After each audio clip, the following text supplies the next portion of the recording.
This channel does not promote any violence, harmful, or illegal activities. All content provided by this channel is meant for an educational and information purpose only.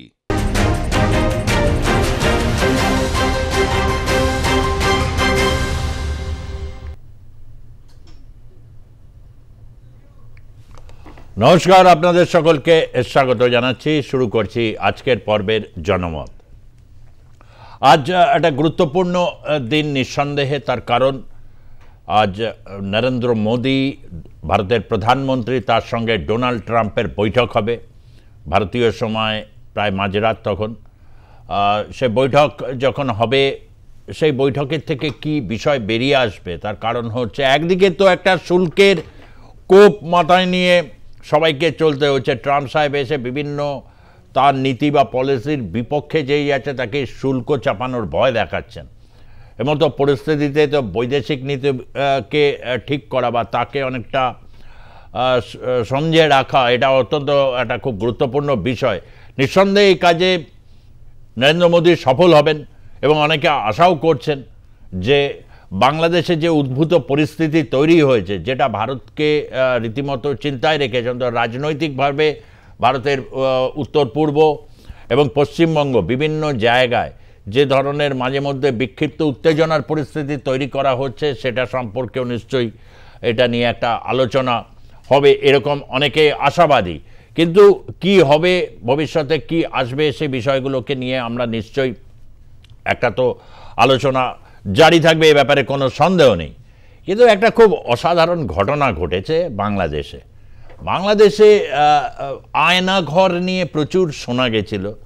আমাদের ভারতীয় যাদের কাছে ঘরটার নাম গুপ্ত ঘর, বা পৃথিবীর বিভিন্ন জায়গায় যারা রয়েছে রাষ্ট্রদ্রোহী বা রাষ্ট্রের বিপক্ষে যারা অনেক সময় অবস্থান নেয়, বিভিন্ন সময় তাদেরকে এরকম জিজ্ঞাসাবাদ করা হয়, যেটাকে একেবারে বলা হয় অ্যাকিউট সলিটারি কনফাইনমেন্ট, অর্থাৎ যেখানে দিনের আলো রাতের আলো ঢোকে না, যেখানে কোনো রকম ন্যূনতম ব্যবস্থা থাকে না এবং কোনো সাউন্ড পাওয়া যায় না, এরকম একটা ঘরকে সব দেশের গোয়েন্দা বিভাগেরই সম্ভবত এরকম থাকে।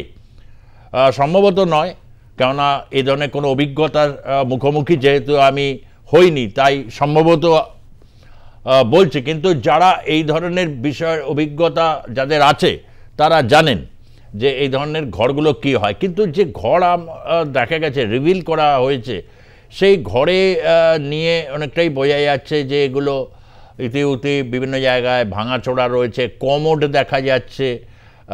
এমনি সাধারণ জেলেই কমোড থাকে না, আলোর ব্যবস্থা রয়েছে। কখনো কখনো মনে হচ্ছে সিনেমায় যেরকম সেট তৈরি করা হয়, ধরা যাক একটা সিনেমায় তৈরি হচ্ছে, সেখানে পুরনো বাড়ির দেওয়াল দেখাতে হবে, দেওয়ালটা তো নতুন করেই বানাতে হবে, কিন্তু তার উপর আবার একটা রঙের এফেক্ট দেওয়া হয়। তো এই সমস্ত করাতে অনেকেই বলছেন যে আয়নাঘরটা বাস্তবে কতটা সত্যি। নিশ্চয়ই শেখ হাসিনার সময় কিছু হয়নি তা তো বলা যাবে না, অনেক কিছুই হয়েছে, কিন্তু সেটা যেভাবে দেখানো হলো তাতে শেখ হাসিনাকে কি খুব একটা তার সময়কালকে খুব একটা বাজেভাবে চিহ্নিত করা গেল?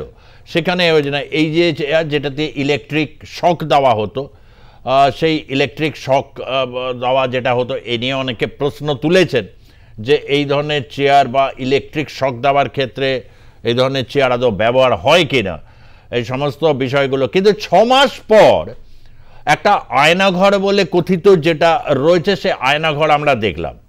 তো আয়নাঘর, অনেকেই হয়তো ভাবতেন ঘরের মধ্যে হয়তো আয়না থাকে, সেখানে হয়তো কাচ দিয়ে আয়নার মতো করা আছে, সেখানে বন্দিকে প্রায় অর্ধনগ্ন করে রাখা হতো, এরকম নানা রকম গল্পকাহিনী বাংলাদেশে কিভাবে আছে জানি না। তবে এদেশে অনেকেই কিন্তু এই ধরনের গল্পকাহিনী হচ্ছেন, তারা বিশ্বাসও করেছেন যে শেখ হাসিনা ধোয়া তুলসী পাতা নন, ওই সময় হতে পারে। কিন্তু যেভাবে রিপ্রেজেন্ট করানো হলো, তাতে অনেকেই বলছেন এ বড় দুর্বল চিত্রনাট্য।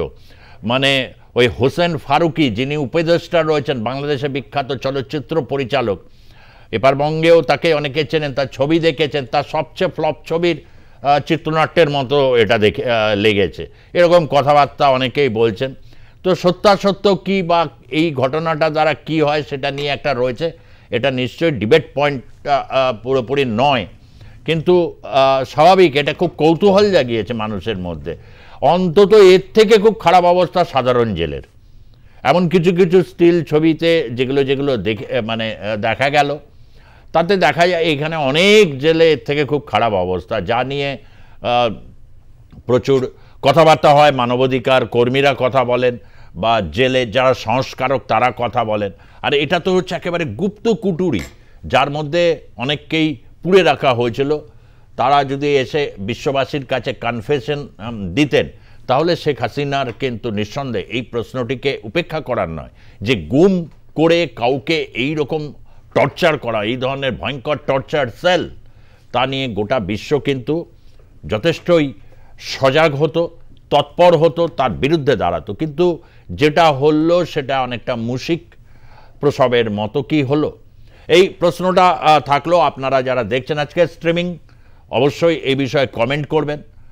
তবে বাংলাদেশে যখন 5ই আগস্টের পর রাষ্ট্রপুঞ্জের ভলকার টুর্কের নেতৃত্বে একটি প্রতিনিধি দল এসেছিল, তাদের রিপোর্ট পেশ হয়েছে। 5টি রিপোর্টের মধ্যে সেখানে কিন্তু শেখ হাসিনার সময়কালে যে যে ঘটনাগুলো ঘটেছে সেটা সম্পর্কে একটা পুষ্ট 1400 মতো মারা গেছেন। আমরা একটু দেখে নেব বিভিন্ন সেগুলো গ্রাফিক্স প্লেটের মধ্যে। দীর্ঘায়িতভাবে এটা প্রতিবেদনে যাব না। রাষ্ট্রপুঞ্জের যে 5 দফা তারা দাবি করেছে, বিচার বহির্ভূত হত্যাকাণ্ড, গুম, নির্যাতনের মতো অপরাধের স্বচ্ছ তদন্ত এবং বাংলাদেশের আইন অনুযায়ী বিচার সুনিশ্চিত করা, অর্থাৎ আইন মাফিক বিচার সুনিশ্চিত করতে বলেছে। মানবাধিকার লঙ্ঘন বন্ধ করায় পুলিশ বিধি সংশোধন করা, এবং প্রচুর মানবাধিকার লঙ্ঘনের ঘটনা ঘটেছে জুলাই আগস্ট মাসে। পুলিশকে প্রাণঘাতী হামলার মোকাবিলা ছাড়া গুলি চালানোর অধিকার দেওয়া যাবে না, এটা আজ রাষ্ট্রপুঞ্জের থেকে এটা দাবি করা হচ্ছে। বিতর্কিত ফৌজদারি আইন রদ অথবা সংশোধনের সুপারিশ বিরোধীদের দিয়ে কণ্ঠরোধ করা যাবে না, যা হামেশাই হচ্ছে। হিংসা ও বিদ্বেষের আবহ থেকে মুক্ত বাংলাদেশ গঠন, কোনো রাজনৈতিক দলকে নিষিদ্ধ ঘোষণায় রদ। ভেরি ইন্টারেস্টিং এই পয়েন্টটি। বাংলাদেশে আর্থিক সুশাসন ফেরানোর দাবি, তার কারণ হচ্ছে বহু জায়গায় ডোল খয়রাতি দেওয়া বন্ধ হয়ে গেছে।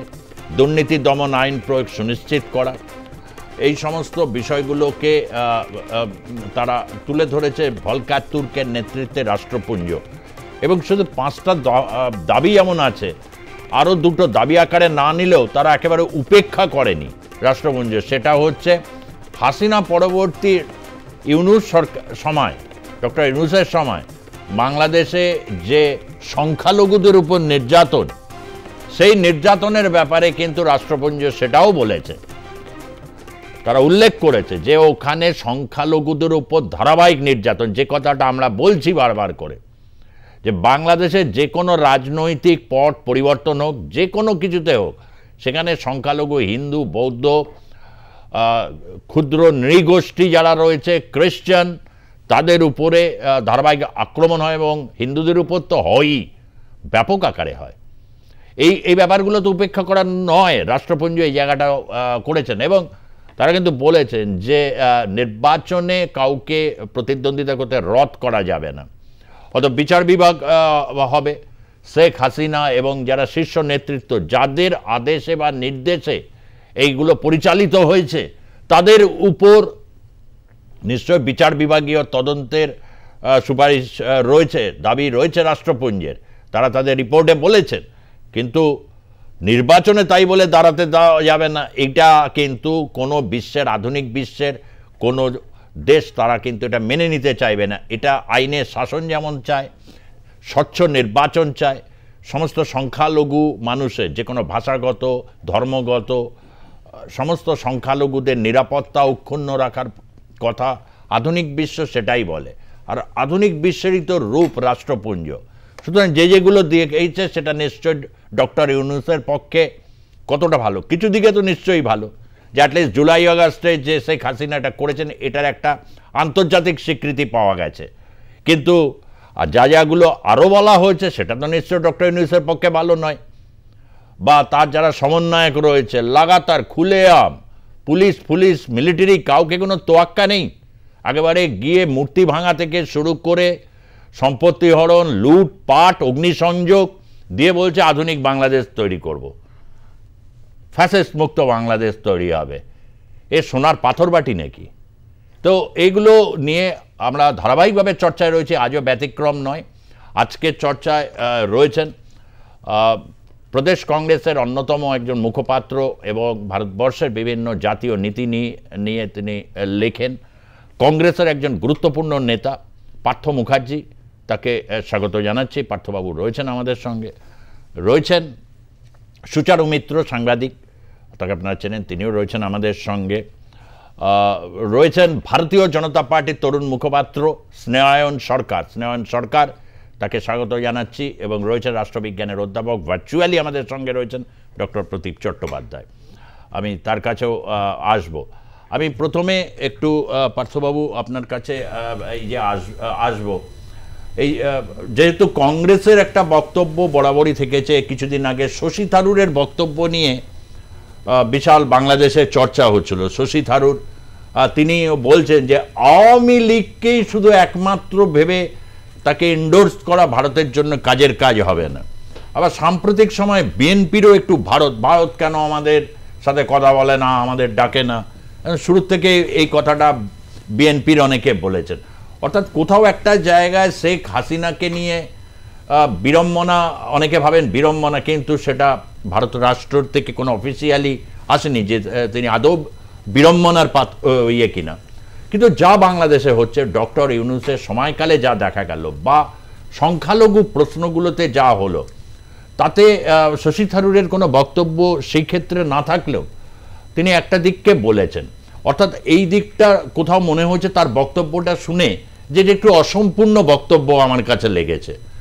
তো আপনার কাছে কি মনে হয়েছে? অসম্পূর্ণ নয়। দেখুন, ভারতবর্ষের সঙ্গে বাংলাদেশের জন্মকাল থেকে যে সম্পর্কটা, সেটা একটা অন্য সম্পর্ক। পৃথিবীর কোনো দেশের সঙ্গে কোনো দেশের সম্পর্ক বোধহয় এইরকম আঙ্গিকে হওয়ার মতো পরিস্থিতি অন্তত বিগত 50 বছরে আমরা দেখিনি।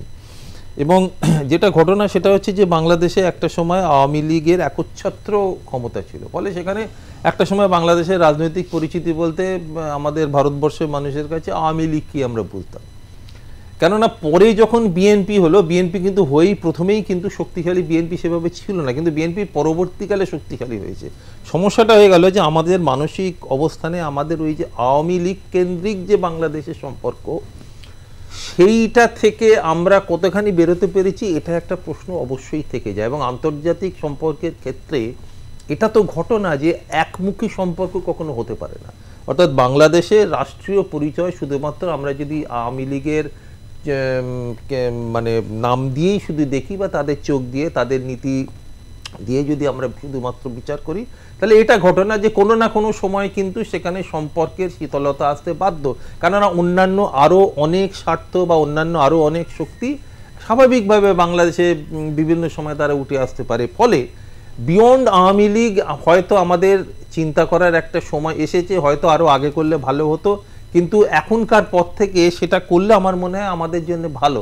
অ্যাকচুয়ালি বাংলাদেশের সমস্যাটা কি হয়েছে, এখানে বাংলাদেশের সমস্যা হয়েছে যে বঙ্গবন্ধু হচ্ছেন বাংলাদেশের জাতির পিতা বলা হয় তাকে, কিন্তু সমস্যাটা হচ্ছে যে বাংলাদেশের স্বাধীনতা সংগ্রাম যখন ঘটেছে, অর্থাৎ ঠিক সময়কালটা যদি আপনি 25শে মার্চ 1971 থেকে 16ই ডিসেম্বর 1971, মানে ওই যে ইনফ্লাক্স অফ রেফিউজিজ এবং ইন্দিরা গান্ধী সারা পৃথিবীতে ভ্রমণ করছেন, ওই যে একটা উত্তেজনা তৈরি হচ্ছে, সীমান্তে উত্তেজনা তৈরি হচ্ছে, যুদ্ধের প্রস্তুতি, আমেরিকা একরকম বলছে, পৃথিবীর অন্যান্য দেশ একরকম বলছে, রাষ্ট্রসংঘ আর একরকম বলছে, রাশিয়ার সঙ্গে ভারতের শান্তি চুক্তি, এই যে ব্যাপারগুলো ঘটছে এবং বাংলাদেশের পরিস্থিতিটাও তখন ওই স্বাধীনতা সংগ্রামের দিকে এগোচ্ছে। এই সমস্ত যে সময়কালটা, অ্যাকচুয়াল স্বাধীনতার সময়টা, কিন্তু শেখ মুজিবুর রহমান বাংলাদেশে ছিলেন না। তার সঙ্গে এই অ্যাকচুয়াল স্বাধীনতা সংগ্রামের যে সময়কাল, তার সঙ্গে শেখ মুজিবুর রহমানের কোনো সম্পর্ক ঘটেনি। কেন ঘটেনি না, তিনি তখন পাকিস্তানের জেলে বলুন। মানে পরিবর্তিত পরিস্থিতিতে একটা নতুন মূল্যায়ন আপনারা দেওয়ার চেষ্টা করেছেন, কিন্তু বিগত সময়ে যদি পত্রপত্রিকা বা লেখনী তাতে কিন্তু এই তিনি স্বাধীনতা সংগ্রামে ছিলেন না, কিন্তু মানে এই ভাষা আমি আসছি তো, আমার তো বক্তব্য ব্যাপারটা যেন খণ্ডিত বক্তব্য এরকম ধরে করলে তো মুশকিল।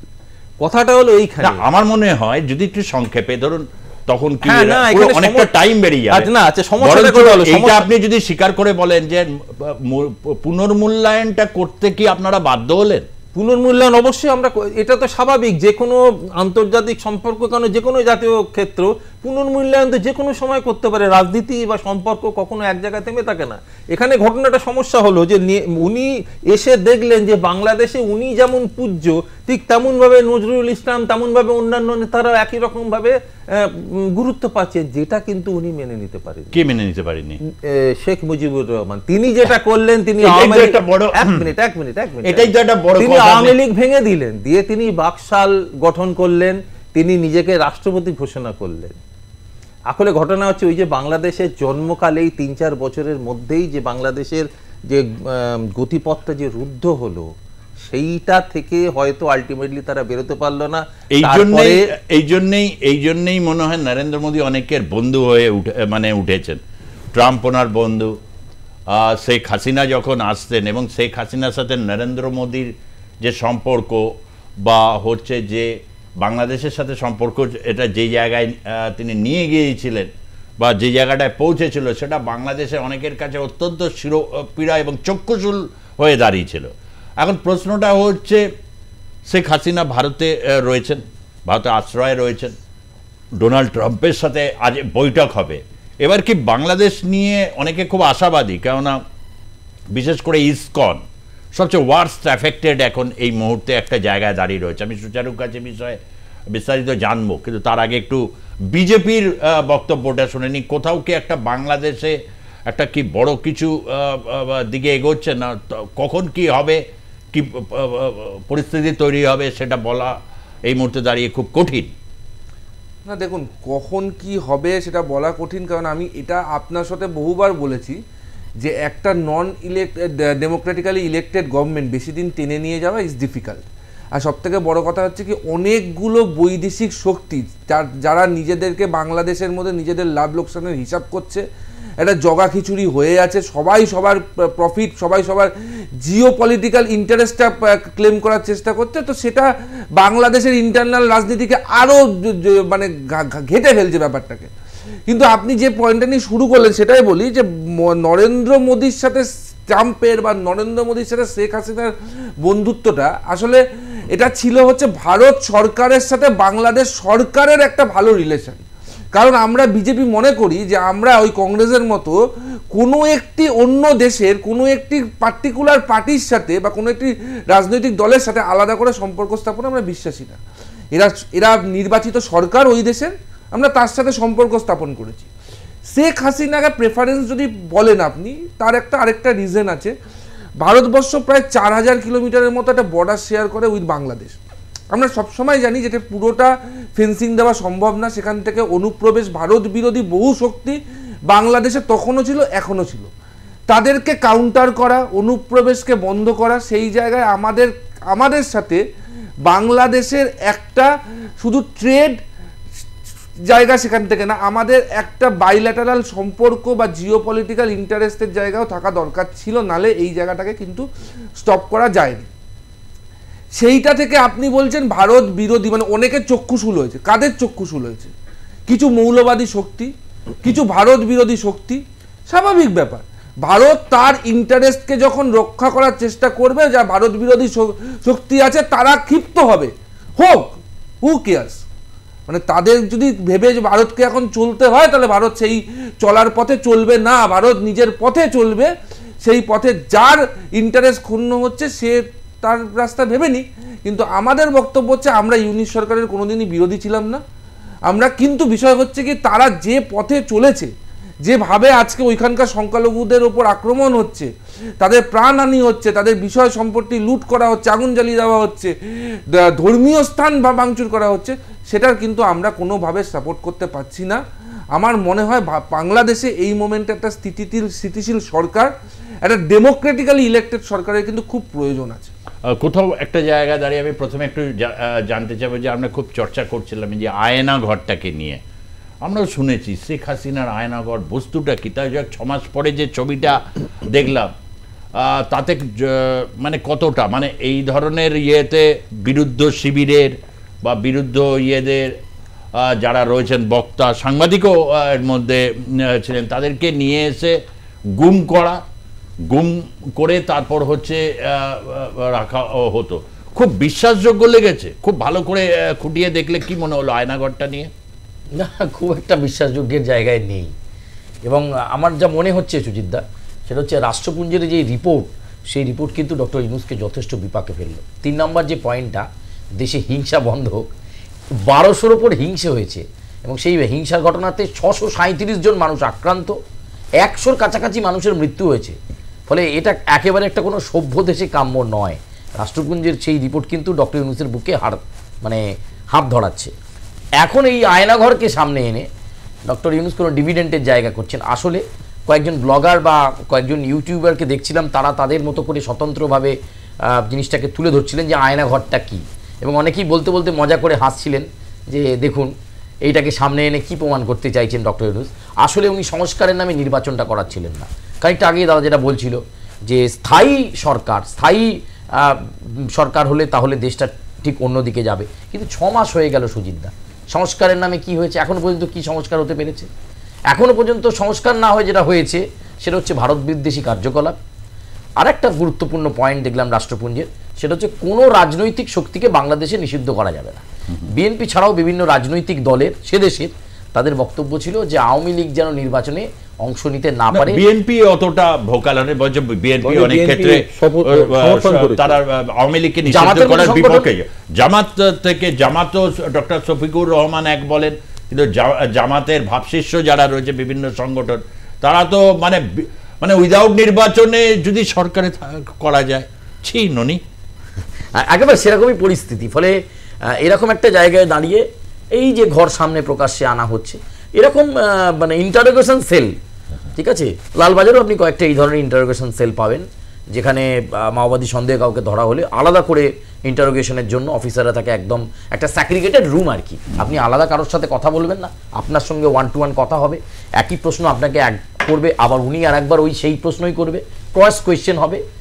কখনো আপনি উত্তেজিত হতে পারেন, কখনো হতাশায় সে স্বীকার করে নেবে হ্যাঁ সে সেই কাজটা করবে। ওইসব জায়গায় তো কমোড বা হচ্ছে ধরো বেশ সুন্দর এরকম টাইলস লাগানো কলের লালবাজারের ইন্টারোগেশন সেলে বড় জোর একটা টেবিল কি একটা পাখা পাবেন আপনি, ব্যাস এইটুকু, আর একটা আলো একটুখানি পাওয়া যাবে। এই সিনেমায় যা দেখেছি, আমি দেখিনি, অভিজ্ঞতা নেই, সিনেমায় যা দেখেছি। মানে আপনি দীর্ঘদিনের রাজনৈতিক নেতা একজন বা মুখপাত্র, আপনাকে এই ধরনের সিচুয়েশন হয়নি? ওই ঘর অবধি ওই ঘর অবধি আয়নাঘর অবধি পার্থবাবু যেটা বললেন, এখান থেকে ইঙ্গিত তো খুব পরিষ্কার। এইখানেই বাংলাদেশের সাথে ভারত বা পশ্চিমবঙ্গের রাজনীতি পশ্চিমবঙ্গের রাজনীতি হিংসাত্মক। 70-এর দশকে তীব্র নকশালবাড়ি আন্দোলন বা তার পরবর্তী অধ্যায়গুলোতে বামফ্রন্ট সরকারের সময় কংগ্রেস বলতো, অধুনা আর বলেনি অনেক বছর, যে তাদের অনেক রাজনৈতিক কর্মী খুন হয়েছিলেন প্রায় বহু। বলতো হ্যাঁ, পাল্টা বামফ্রন্টও বলতো হ্যাঁ, তাদের কর্মীরা কংগ্রেসের আমলে খুন হয়েছে। এখন আর দীর্ঘদিন এটা হয়নি, যাই হোক সেটা অন্য প্রশ্ন। কিন্তু এখানে একটা রাজনৈতিক সেই সংস্কৃতিটা রয়েছে। কিন্তু আয়নাঘর নিয়ে যেটা দেখেছিলাম, আমি কিন্তু ভেবেছিলাম, আমার কোথাও যেন না মনে হচ্ছে সত্যিই প্রকৃত একটা আয়নাঘর বলে ছিল। হয়তো এমনভাবে যে অনেকে এর দ্বারা শিকার হচ্ছে, তারা এসে বলার মতো অবস্থাতেও তারা আছেন কিনা সন্দেহ। কেন ওইসব জায়গায় থাকলে 5 মাস 6 মাস থাকলে কোনো মানুষ সুস্থ থাকবে কিনা এটা কিন্তু বড় কঠিন। কিন্তু যেভাবে জিনিসটা দেখলাম তাতে অনেকটা রয়েছে। এই নিয়ে ব্যাপক চর্চা হচ্ছে। আমি একটু রাষ্ট্রপুঞ্জে যে রিপোর্ট, সেই রিপোর্টের পরিপ্রেক্ষিতে এটুকু বলা যায় যে আওয়ামী লীগ কোথাও একটা জায়গায় জোর পেল, বিশেষ করে নির্বাচনে তারা প্রতিদ্বন্দ্বিতা করতে পারবেন এবং তাদের তরুণ নেতৃত্ব অন্তত প্রতিদ্বন্দ্বিতা করার ক্ষেত্রে তাদের কেন বাধা দেওয়া হবে? তাদের অগ্রজরা যদি কোনো লুটপাট দুর্নীতি করে থাকে, তার লিগাসি তাদের উপর কেন গিয়ে বর্তাবে? এটা তো একটা বড় প্রশ্ন সেই জায়গায় তুলে দিল এই রিপোর্ট। প্রদীপ বাবু, রাষ্ট্রপুঞ্জের রিপোর্টটা আজকে খুব সঠিক সময়ে প্রকাশিত হয়েছে, যখন ট্রাম্প এবং মোদি আলোচনায় বসতে চলেছে। তো ফলে এইটা আমার মনে হয় আজকে এই বৈঠকেও একটা গুরুত্বপূর্ণ বিষয় অবশ্যই হবে, যে বাংলাদেশ আগামী দিনে কোন পথে যাবে। সেখানে বিশ্বের দুটি বড় গণতান্ত্রিক রাষ্ট্রের প্রধানরা কি বক্তব্য বা দৃষ্টিভঙ্গি নিচ্ছেন, এইটা একটা বড় ইস্যু আলোচনা। দ্বিতীয় যে বিষয়টা সেটা হচ্ছে যে রাষ্ট্রপুঞ্জের রিপোর্টে যেটা আরেকটু হয়তো বলার দরকার ছিল, যে দ্রুত নির্বাচনের দাম, সেটা রয়েছে, কিন্তু আরেকটু বোধহয় ইউনিট সরকার, যে অন্তর্বর্তী সরকার, তারা যে বিভিন্ন ছলাকলা কৌশলে নির্বাচনকে পিছিয়ে নিয়ে যেতে চাইছে, সেটা বন্ধ করার জন্য বোধহয় আরো একটু কড়া একটা বার্তা দেওয়ার প্রয়োজন ছিল এই রিপোর্টের মধ্য দিয়ে।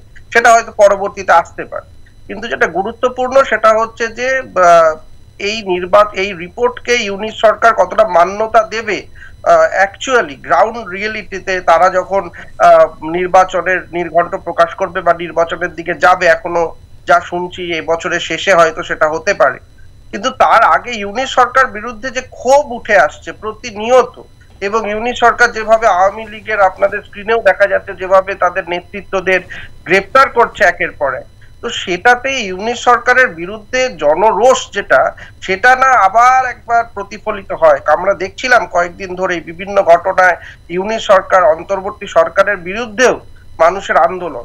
তো ফলে আমার মনে হয় নির্বাচন যত পিছবে তত কিন্তু আবার একটা আমরা নতুন ধরনের আন্দোলনের পথ দেখতে পাবো কৈচুদি। এবং আপনি দেখবেন যে হিন্দুরা যারা ওখানে মাইনরিটি, তারা তো বেশ কয়েকবার রাস্তায় নেমে তাদের পরিচিতি এবং উপস্থিতি জাহির করেছে। ফলে এই যে ইসকনের কথা আপনি বললেন, এই ব্যাপারটা, অর্থাৎ ওখানের মাইনরিটিরা তারাও কিন্তু আজকে নিজেদের মতো করে একটা গুছিয়ে নিচ্ছে, যে তারা যৌথভাবে, তারা কি কোনো রাজনৈতিক দলের একটা জায়গায় ফরমেশনে যাবে, যেমন ইউনিট সরকার ভাবছে যে তারা নির্বাচনে যাওয়ার আগে একটা ফরমেশন করবে, পলিটিক্যাল রাজনৈতিক দল হিসাবে তারা আত্মপ্রকাশ করবে।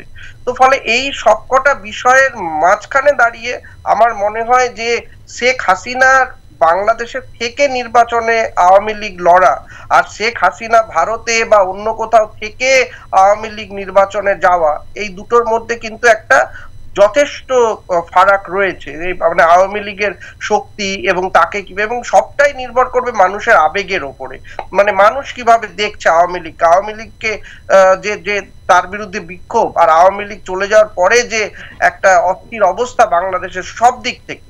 তো সেই দুটোর মধ্যে তুলনামূলক বিশ্লেষণ করে সাধারণ মানুষ যদি সেখানে সঠিকভাবে ভোট হয়, এবং ভোটের সময় আমার মনে হয় কিন্তু রাষ্ট্রপুঞ্জের একটা উপস্থিতি সেখানে একদমই উচিত। একদমই, তার কারণ হচ্ছে গণতন্ত্রের পথে, মানে স্বাধীনতা পাওয়ার পর যে বাংলাদেশের যা বয়স, সে বয়সটাকে মাথায় রেখেও বলতে পারে গণতন্ত্রের প্রশ্নে একেবারেই নাবালক শিশু। তার কারণ হচ্ছে একটু শিশু যেরকম একটু হাঁটতে শিখলে একটু হাঁটতে হাঁটতে গিয়ে পড়ে যায়, আবার দাঁড়াতে চেষ্টা করে, আবার পড়ে যায়। বাংলাদেশের গণতন্ত্রের প্রসেসটা এটা, দুর্ভাগ্য হলে এটাই সত্য। এবং একেবারেই যেটা 4000 কিলোমিটার একটি বর্ডার নিয়ে ভারতের পাশে অবস্থিত, আবার সেই এরকম একটা পরিপ্রেক্ষিত পাকিস্তানে এরকম একটা মানে রয়েছে।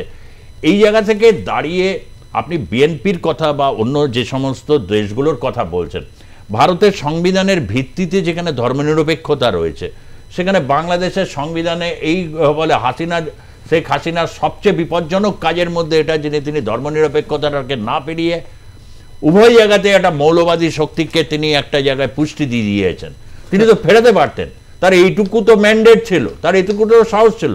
সুতরাং তাকে যে প্রকৃত অর্থে প্রকৃত প্রস্তাবে তাকে ধর্মনিরপেক্ষ বলাটা যায় কিনা, এ ব্যাপারে একটা প্রশ্ন এখন একটা মানে রয়েছে। কিন্তু এগুলো কখনো আমরা দেখিনি কংগ্রেসের সময়ও এগুলো নিয়ে প্রশ্ন উঠতে, বা ইদানিং এই প্রশ্নগুলো খুব বেশি পরিমাণে হচ্ছে। সেখান থেকে দাঁড়িয়ে একটা ক্লিয়ার কাট স্ট্যান্ড পয়েন্ট এটা ভারতবর্ষের রাজনৈতিক দলগুলোর একটা কতগুলো জায়গায় রয়েছে, যে এখানে বাংলাদেশে পাকিস্তানে হিন্দুদের নিয়ে কিছু বলা, আদৌ পাকিস্তানে কোনো হিন্দু আছে বলে তো আমার মনেই হয় না, বা সংখ্যালঘু কিছু আছে বলে তো আমার ধারণা নেই। ওই দীনেশ কানেরিয়া বলে একজন ক্রিকেটারকে শুধু মাঝে মধ্যে দেখা যায়, আর বাদ বাকি তো আর কেউ আছে বলে। তো সেখানে দাঁড়িয়ে যেটুকুনি কয়েক গাছা আর কি হিন্দু রয়েছেন ইয়েতে বাংলাদেশে, তাদের পক্ষে বলতেও যেন এটি ইতিউতি ভাব, যদি ধর্মনিরপেক্ষ ভাবমূর্তিতে আঘাত পড়ে, এইরকম একটা পজিশন কিন্তু রয়েছে, এবং কংগ্রেস এটার ব্যতিক্রম নয়, অস্বীকার করতে পারেন? ব্যতিক্রম নয় অর্থাৎ মানে আপনারা কখনো সংখ্যালঘু এই সমস্ত বাংলাদেশে কখনোই জোরালোভাবে কোনো অবস্থান নেননি? না দেখুন, এটা একটা প্রথম কথা অন্য রাষ্ট্রের ব্যাপার, এক নম্বর। আর দ্বিতীয় হচ্ছে যে আজকে যে পরিস্থিতিটা হয়েছে, এরকম পরিস্থিতি এতটা খারাপ তো হয়নি। সংখ্যালঘুদের আরও কেন পরিস্থিতিটা খারাপ হয়েছে জানেন? সংখ্যা গুরুদের একটা বড় অংশের পরিস্থিতিটা আরও খারাপ, যার জন্য সংখ্যালঘুদের বাঁচাবারও সেখানে আর কেউ নেই এখন। কেন সংখ্যা গুরুদের ওপরে একটা বিশাল আক্রমণ নেমে এসেছে।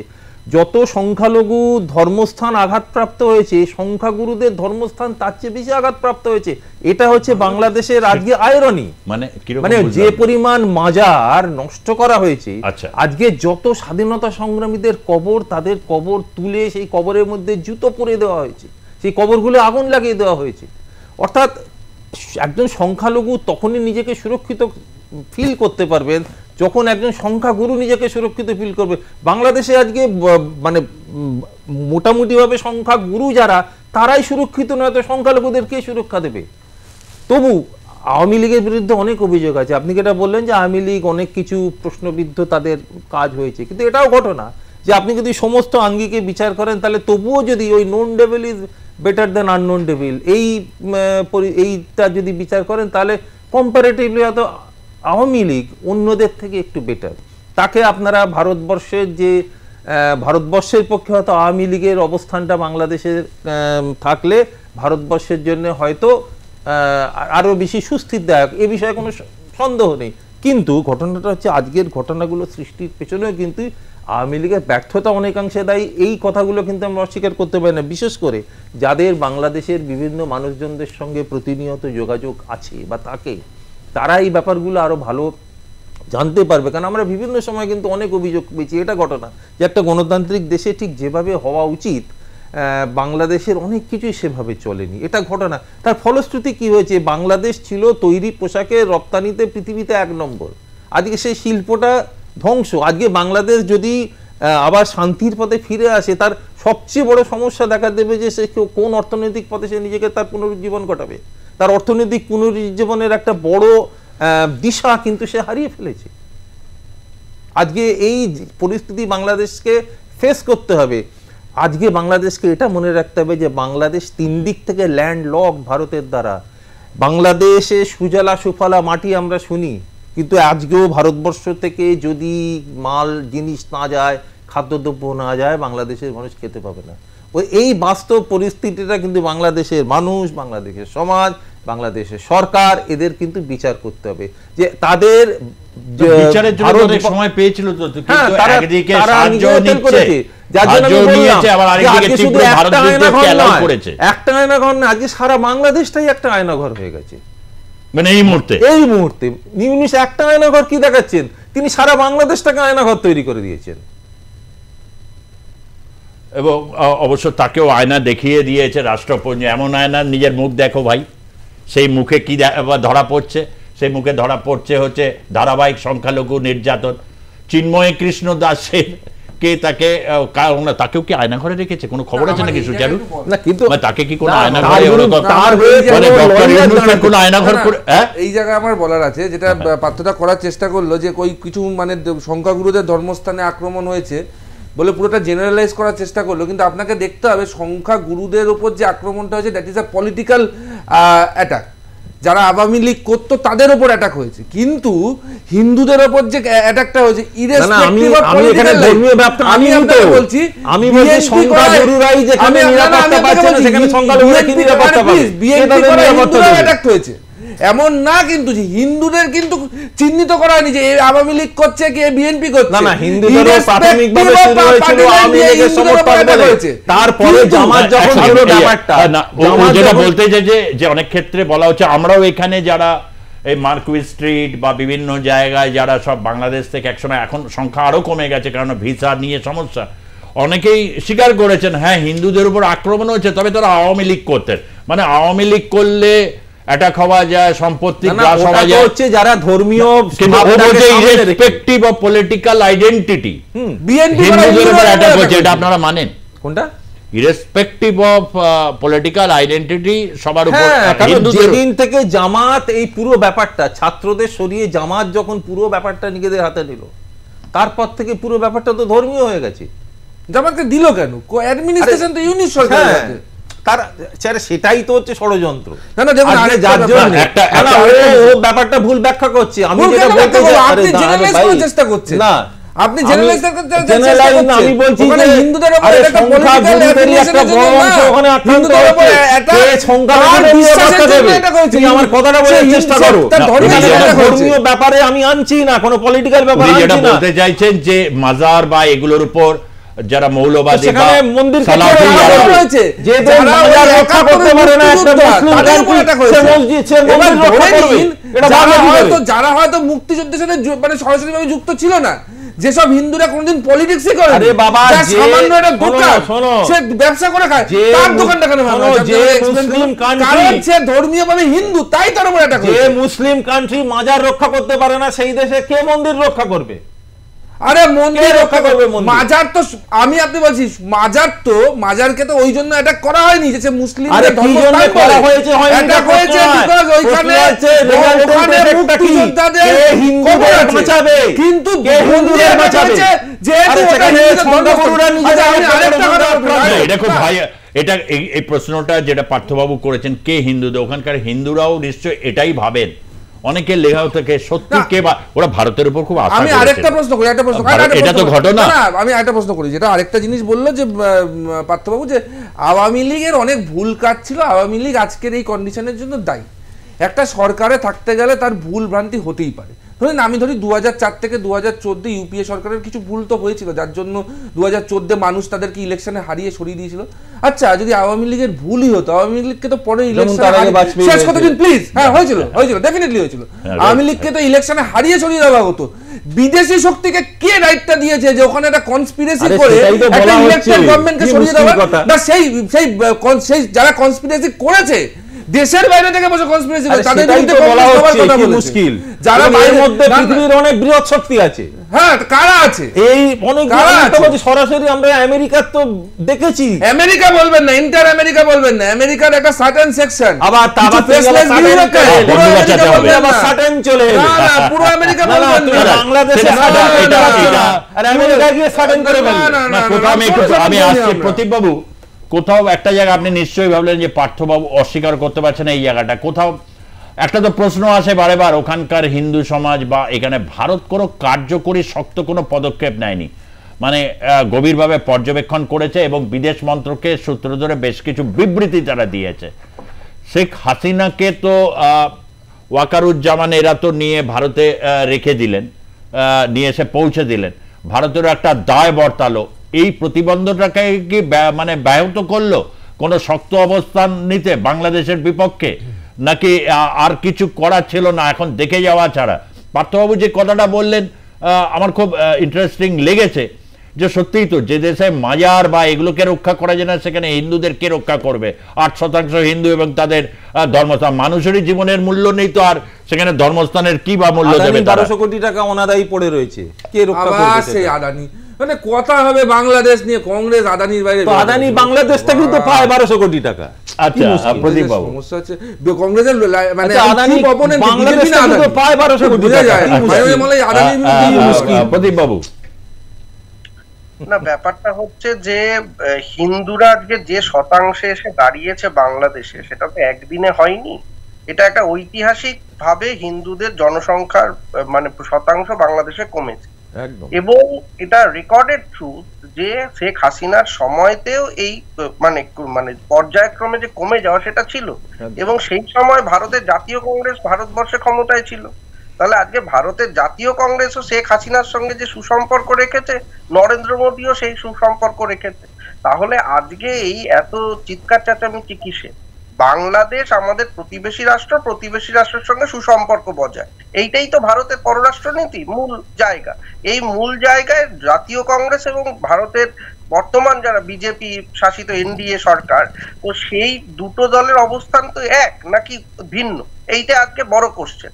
সেকেন্ড কোশ্চেন, যখন আপনি বলছেন যে এখানে শেখ হাসিনা আছে, শেখ হাসিনা থাকার জন্য শেখ হাসিনা তো ফিরে যাওয়ার চেষ্টা করছে, তো ফিরে যাওয়ার জন্য তো ভারত নিতেই পারছে, এমন একটা পরিস্থিতি যাতে দ্রুততার সাথে বাংলাদেশে তৈরি হয়। তো ভারত প্রোঅ্যাক্টিভ অ্যাপ্রোচ নেয়নি এই ক্ষেত্রে, নেয়ার কি প্রয়োজন ছিল? আমার তো মনে হয় যে নেওয়ার কোনো জায়গাই ছিল না। তার কারণ ভারতবর্ষ একা নিজে এই যে ভূ রাজনৈতিক অঞ্চল, সেখানে মার্কিন যুক্তরাষ্ট্রের সঙ্গে আলোচনা ছাড়া কোনো পদক্ষেপ করবে না, পরিষ্কার কথা। তার কারণ এই জায়গায় আজকে যদি ভারতের উপরে আক্রমণ আসে, ভারত একা সেই আক্রমণ প্রতিহত করার জন্য, ধরুন একই সঙ্গে চীন এবং পাকিস্তান দুদিক থেকে ভারতকে আক্রমণ করছে, ভারতের পক্ষে কিন্তু এই ভূ রাজনৈতিক অঞ্চলে যে কোয়াড গোষ্ঠীটা হয়েছে, সেই কোয়াড গোষ্ঠীর যারা সদস্য রয়েছে, জাপান আছে, অস্ট্রেলিয়া আছে, মার্কিন যুক্তরাষ্ট্র আছে, এরা একত্রিত হয়েছে কেন? যে চীনের উপস্থিতিটা এবং চীনের উপস্থিতি এত জোরালো, তার সামরিক উপস্থিতি এত জোরালো, প্রতিবেশী রাষ্ট্রগুলোর ওপরে তার আধিপত্য এত জোরালো, যে সেখানে ভারতবর্ষ একা চাইলেও কিছু করতে পারবে। শেখ হাসিনা এখানে ছিল, শেখ হাসিনাকে যে রাখতে পেরেছে ভারতবর্ষ, এটাই যথেষ্ট। ভারতবর্ষে আমার তো মনে হয় যে এই যে শেল্টার দিয়েছে, এত বিবৃতি বাংলাদেশের তরফ থেকে, যে এত বিবৃতি এসছে যে আপনারা কেন এখানে রাজনৈতিক বক্তব্য করতে দিচ্ছেন, দূতাবাস থেকে ডেকে পাঠিয়েছে ইউনিস সরকার, তারপরেও তাকে যে সসম্মানে শেল্টার দেওয়া হয়েছে, আমার মনে হয় সেটা এই মুহূর্তে ভারতের পক্ষে সব থেকে গুরুত্বপূর্ণ দায়িত্ব ছিল, যেটা সে পালন করে। এখানে জাস্ট আমি একটা অ্যাড করছি, যে বাংলাদেশে ভারতের বিরুদ্ধে একটা অভিযোগ বারবার উঠছে কি, যে ভারত কেন শেখ হাসিনাকে আশ্রয় দিয়েছে। ভারত নিজে থেকে গিয়ে শেখ হাসিনাকে আশ্রয় দেয়নি, বাংলাদেশ সরকার আবেদন করেছিল, বাংলাদেশের সেনাবাহিনী তাকে পৌঁছে দিয়েছে, বাংলাদেশের একটা এয়ারফোর্সের প্লেন তাকে পৌঁছে দিয়েছে। ফলে ভারতবর্ষ এখানে নিজে থেকে লাফায়নি, বাংলাদেশ থেকে সরকারি ভাবে এসেছে। একদম মৌলবাদীদের আবদারে ভারত কোন রকম কর্ণপাতই করেনি, তার রেখেছে তার নিজস্ব পলিসিতে।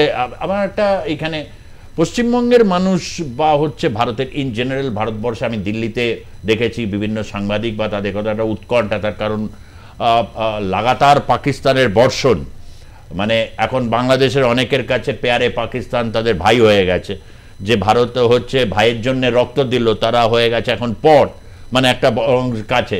কিন্তু এই যে প্রক্রিয়ায় এই যে বিভিন্ন ক্ষেত্রে তার করছে বাংলাদেশের ডক্টর ইউনূসের আচরণ, কিন্তু পশ্চিমবঙ্গের একটা সংখ্যাগরিষ্ঠ অংশের মানুষ কি তারা কিভাবে নিয়েছে সুচারু? অনেকের সাথে তুমি কথা বলেছো। একদমই, মানে ডক্টর ইউনূসকে কিন্তু আমাদের এখানকার যদি সংখ্যাগরিষ্ঠ কেউই পছন্দ করছেন না। তার কারণ অন্তর্বর্তী সরকারের প্রধান উপদেষ্টা তিনি। আপনি বলুন তো, এই সংখ্যালঘুদের উপর আক্রমণ বা সংখ্যাগুরু যেই আক্রান্ত, এই যে ঝগড়া বা বিবাদ পর্ব হলো বিতর্কের মধ্যে, একটা ওনার কোনো স্টেটমেন্ট বা ওনার যে প্রেস সচিব রয়েছে শফিকুল বাবু, তিনি 3 মাস 3.5 মাস পর বললেন বাংলাদেশে এসব কিছুই হয়নি। অথচ তার পরবর্তীকালে যে ছবি আসছে, কোথাও ইসকনের উপর আক্রমণ, কোথাও তিতুমির কলেজের অধ্যক্ষ, কোথাও প্রিমিয়ার ইউনিভার্সিটির প্রিন্সিপাল, তাদেরকে প্রেশার করে পদত্যাগ করতে বাধ্য করানো হয়েছে।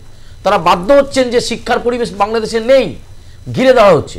কোথাও দেখা যাচ্ছে প্রধান শিক্ষককে একটা 4 বা 5 ছেলে মাথায় চটি দিয়ে মারছে, চাপাটি দিয়ে মারছে। রাষ্ট্রপতি ভলকার তুর্কের রিপোর্টে কিন্তু একটা ছুঁয়ে গেছে, এটুকু বলা যায়। এই যে মানে একটুখানি বলে নেবো, অন্তর্বর্তী সরকারের প্রধান উপদেষ্টা কিন্তু এই বিষয়ে কোনো মন্তব্য করেননি, কোনো কিছুই মন্তব্য করলেন না। মন্তব্য কবে হলো সুজিতদা? আপনি বলুন। যেদিন গাজীপুরে একজন সাংসদের বাড়ি, সেই বাড়িকে ধ্বংসলীলা চালিয়ে হামলাকারীরা ফিরছিল, স্থানীয়রা প্রতিরোধ করলেন, পাল্টা মার বলা যেতে পারে, রাস্তায় ফেলে পেটালেন হামলাকারীদের, তখন ডক্টর ইউনূস এতদিন পর তিনি স্টেটমেন্ট দিলেন এবং বললেন ডেভিল হান্ট। একজন মেট্রোপলিটন অফিসার, আমি জানি না আমাদের কলকাতা যারা লুটপাট আটকেছে তাদের অ্যারেস্ট করছে, মানে পৃথিবীতে আর কোথাও হয়নি। আমাদের কলকাতা পুলিশের কোন সিনিয়র অফিসার, মোটামুটি ধরুন জয়েন্ট কমিশনার বা অ্যাসিস্ট্যান্ট কমিশনার পদমর্যাদার কোন অফিসার ওরকম ভাবে সাংবাদিক বৈঠক জীবনে কোনোদিন করতে পেরেছে কিনা, মানে কংগ্রেস আমল লোক বা আমার লোক, এখন তৃণমূল আমল চলছে, কোনো আমলই করতে পেরেছে কিনা। একজন মেট্রোপলিটন অফিসার গাজীপুরের উপরে দাঁড়িয়ে বলছেন যে ইনসাহাল্লাহ বলছি, আপনাদের উপর যে আঘাত হয়েছে আমরা ডেভিল হান্টের মাধ্যমে পাল্টা আঘাত তাদেরকে করব। একটা পুলিশ অফিসার, একজন কমিশনার পদমর্যাদা, তিনি এই মন্তব্য করতে পারেন? এখানেই তো ইউনিসের অপদার্থতা পরিষ্কার। ভারত বিদ্বেষী ভীষণভাবে হচ্ছে, সব জায়গায় নাকি আওয়ামী লীগ ছাত্রলীগের লোকজন নাকি আমাদের দেশে এই পশ্চিমবঙ্গে বর্ধমানে বর্ধমানে আমাদের সচিব। আপনি বলুন তো, একটা অন্তর্বর্তী সরকারের কাজ কি দেশের সংবিধান বদলানো? এ পৃথিবীর কথাও হয়েছে। তো অন্তর্বর্তী সরকারের কাজ হচ্ছে একটা নির্বাচনের ব্যবস্থা করে পরবর্তী সরকারের হাতে ক্ষমতা তুলে দেওয়া। এছাড়া একটা অন্তর্বর্তী সরকারের আর কোনো কাজ থাকা উচিত নয় একটা গণতান্ত্রিক রাষ্ট্র ব্যবস্থায়। চিন্ময় কৃষ্ণ দাস ব্রহ্মচারী অলরেডি 3-3.5 মাস জেল যাপন হয়ে গেল। তার আইনজীবী বলেছেন, কোথায় আমার মক্কেলের বিরুদ্ধে যে রাষ্ট্রদ্রোহিতার মামলা হয়েছে, তা রাষ্ট্রদ্রোহী কাজ করেছেন তার প্রমাণ কোথায়?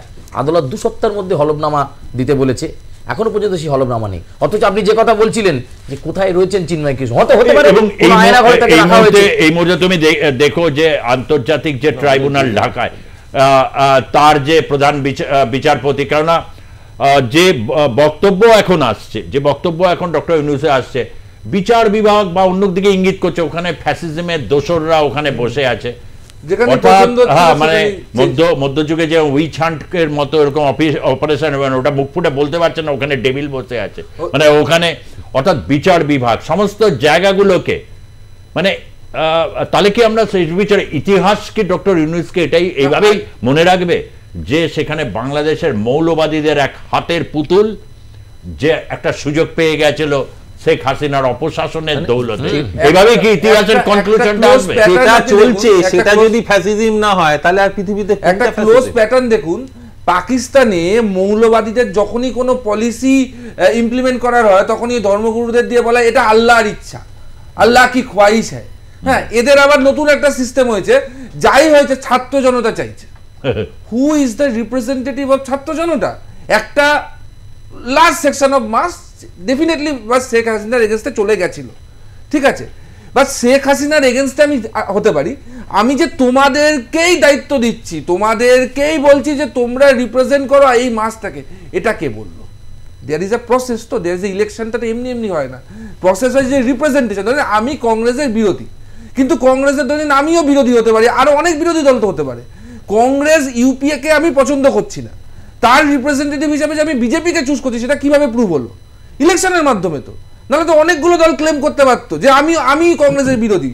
হ্যাঁ, এই জায়গাটা এদেরকে দায়িত্বটা কে দিল? ছাত্র জনতার নামে এই যে কি বৈষম্য বিরোধী ছাত্র আন্দোলন, সেগুলো তো আবার এখন মানে দুদিনের মধ্যে এত কামিয়েছে, বিয়ে শাদিও করে দিয়েছে। হ্যাঁ, তো বিষয়টা যে এদের নামটা অদ্ভুত, বৈষম্য বিরোধী। হাইকোর্ট তো অর্ডার দিয়ে দিয়েছিল যে না বৈষম্য থাকবে না, 30% কোটা হবে না, তারপরে বৈষম্য বিরোধী নাম দিয়ে যে অপেক্ষায় রয়েছে, যেখানে বিচারপতি একজন বিচারপতিকে তো সুপ্রিম কোর্টে নিকেশ করে দিয়েছে একদম ওই যে সময় আন্দোলনকালীন, সেখানে আইনজীবী থেকে শুরু করে বিভিন্ন জায়গায়, এবং কোথাও বিচারপতিদের মধ্যে থেকে এবার কি ডেভিল হান্ট হচ্ছে কিনা বাংলাদেশে, এটা একটা বড় প্রশ্ন। নামটা যা দিয়েছে, আহা হা হা, ছি ননি। আজকের মতো এইখানেই শেষ করছি জনমত। ধন্যবাদ পার্থ মুখার্জি আপনাকে, ধন্যবাদ সুচারু মিত্র আপনাকে, স্নেহায়ন সরকার বিজেপি মুখপাত্র আপনাকে, এবং ডক্টর প্রতীপ চট্টোপাধ্যায় আপনাকে। ধন্যবাদ আপনাদেরকেও যারা দেখলেন আজকের পর্বের জনমত। দেখতে দেখুন আর প্লাস নিউজ, সবার আগে সবার পাশে। ধন্যবাদ, নমস্কার।